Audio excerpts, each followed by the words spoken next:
Okay. There we go. Sorry, I had to adjust the mic a little bit there, folks. Alright, we are up and running and ready for another round of Gundam Breaker. And take a look.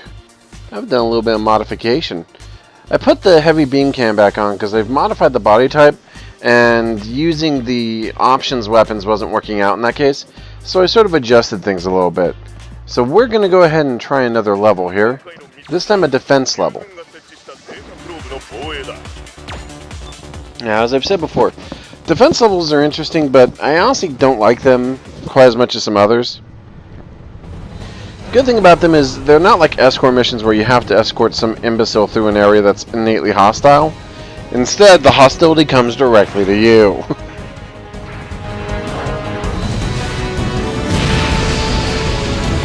Now, admittedly, this version of American Made doesn't have the facial features that the others did. And that's because, for the moment, I'm just using the plain Unicorn Gundam face unit. But, eventually, I do plan to, if I can get my hands on it, use the actual Unicorn Gundam head design in Destroy mode, which is, in all honesty, it's one of my absolute favorites. And it's absolutely amazing. Haha. I love how these guys just sort of like surround me, like, yes, we will surround and attack this soldier, and then boom, double beam cannon in the face. You will not attack my probe. And I just realized how wrong that sounds under the circumstances, I know, but it's not my fault. It's what they named the darn thing. Data probe. Go ahead, cross the line of bullets. See? I don't even have to shoot you. I can just aim for another target and take you out in the process.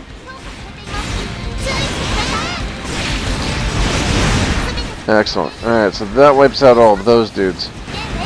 Oh, crud. I gotta take out that heavy arms. He's gonna be a problem. He's going to be such a problem. Why is he going to be such a problem? No! Die! Die, heavy arms! Funny thing is I love heavy arms. It's one of my favorite designs in the entire series. You know, typical American, as it were. I love the unit with the huge guns, right? It's like, you can have your beam sabers and your swords and all that. I'll take a good axe and a load of guns any day.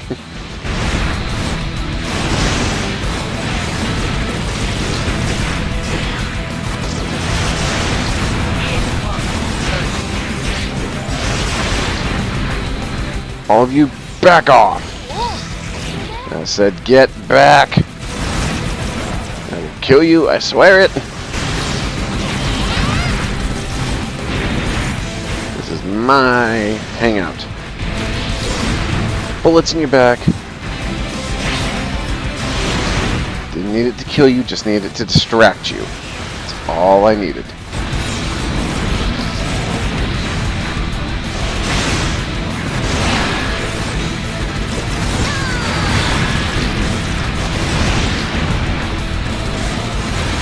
Dang it, sit still so I can fill you up with lead. Plenty of bullets for the entire posse. Bring in the family. Plenty fun for all ages. I've been watching way too many commercials lately, haven't I? No, it doesn't matter. Time to get in there and start wrecking.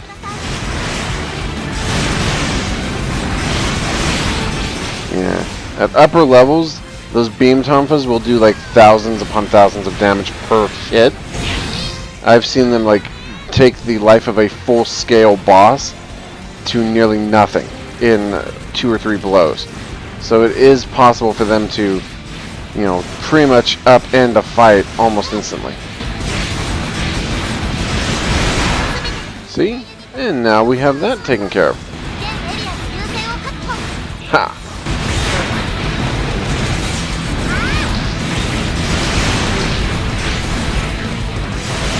Well, looks like we more or less took care of the locals.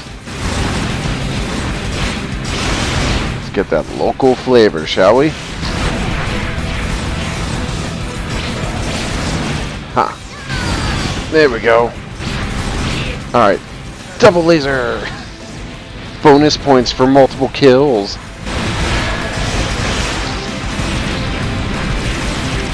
Multiples, come on. Ooh, Zazabis. I like the design of this Zazabi. Unfortunately, in this game, it's actually not as powerful as I think it should be. Mainly because it's got some heavy weapons and gear. Its best weapons are very rare, and it's overall very slow, so there are some downsides to using it. On the other hand, though, I absolutely love the fact that it's even in the game, because that means that, you know, once you see the Zazabi, you know other stuff is coming along the lines.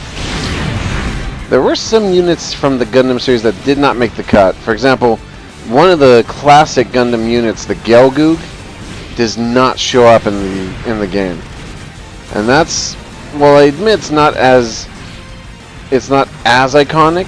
I still think that should have been in there. But, you know, like I said, this was a first effort by these guys, and I think it actually shows that they were doing really good work. I just think that they didn't have enough time or resources to do everything they wanted, but they got the job done. Ha!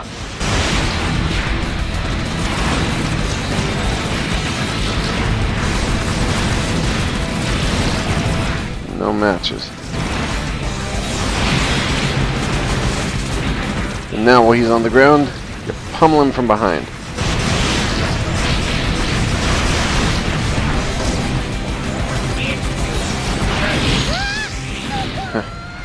See? With the right weaponry and equipment, it's possible to do defense modes very easily, at least early on. Now later on they become very, very challenging, especially on, like, once you get out of the main game and go to, like, the bonus missions. Some of the defense modes and bonus missions seem almost impossible. Looking at you missions 80s and 90s. There's several defense missions in those levels that are seemingly unbelievably difficult. And I've tried, believe me, I have so tried.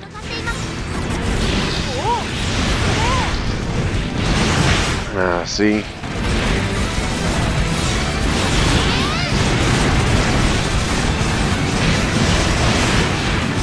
Yeah, see, when you're in a defense mode and you see those guys with the big guns pop up, you immediately want them dead. In fact, you want anyone with heavy weapons dead immediately, because their presence is going to ruin your fight.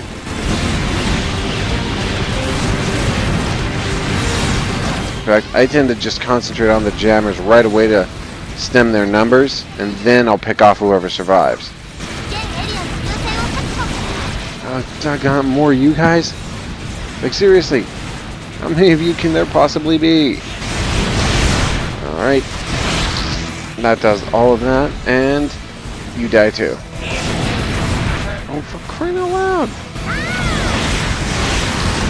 Alright, so he's done. Haven't really had to use super mode yet because we're holding our lines. But I'm hoping that we'll be able to hold things together until, you know, I know they're going to deploy some heavier characters down the road. And I'm hoping that I can, when they show up, I can take them out quickly using the overdrive mode.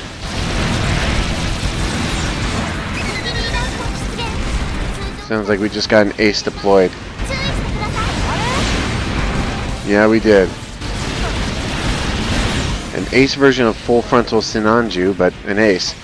Still, overdrive mode should allow me to take care of him quickly enough. And now, mop up. Mop up whatever's left.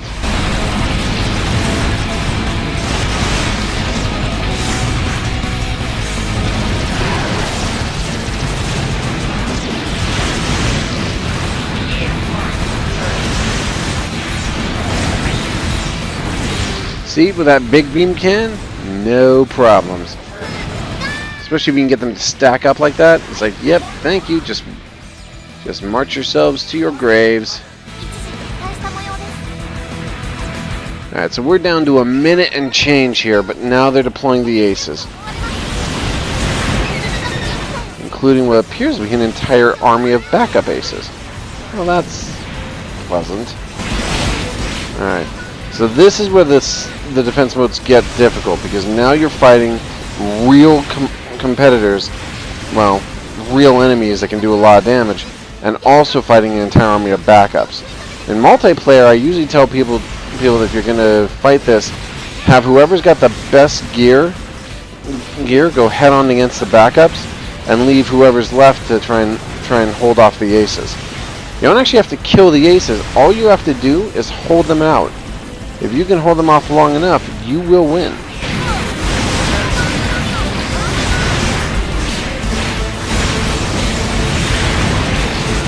See, now I got the Zakutu and the ace over here pinned down, and we're, slugging it out, and I think shortly I'm going to have at least one of these two aces done. Frickin' Zaku. You stop it! You float in the air on a cushion of bullets! Alright, Ashtray.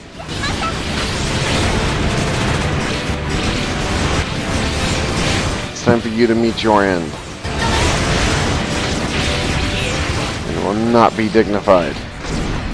It will be ugly. It will be complicated. It will involve repeated bullets and stabbings. Alright. Time to move to the next phase of our mission. Points. Yay.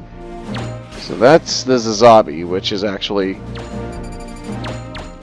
now become available.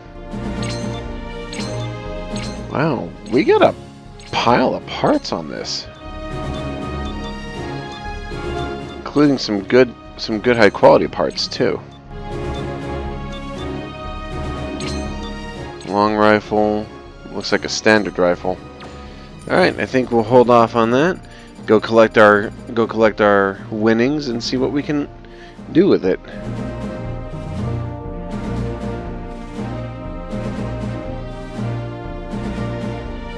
There we go. We're done. Alright, so we'll go see what we collected here, and that should probably do it for the night. Still, not bad. Not bad at all. You did fairly well on that run.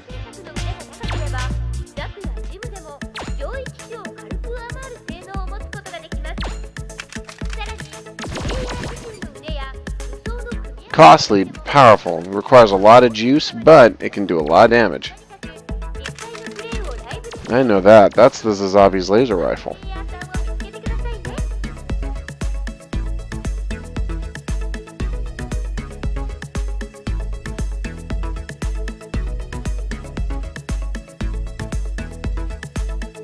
Alright, so looking at what else we've got some of the heat axes, which are okay. We've got some of the long rifles, which actually look pretty cool. Got another copy of that rifle, Char's rifle from Char's counterattack. Another one of those units. Eesh. How many of those do I pick up? Really, I don't need any more. Alright. Ooh. Is that the mobile? Yeah, no, that's the GAT X. Darn it. Almost good. Almost good. Man, I am not picking up any real good parts here. Mostly picking up refurbished junk. Huh. Oh well. And then some legs. Alright, well that'll do it.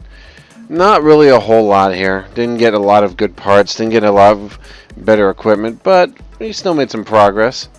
Next time, we'll continue on and see what more we can do. The American Maid's still looking good, so until next time, this is the Mega Mac Cat, and hopefully next time we'll get a better supply of parts. In the meantime, I will go dump our extraneous junk and see if I can acquire anything worth having. Until then, this is the Mega Mac Cat signing off. See you next time for the next episode of Gundam Breaker.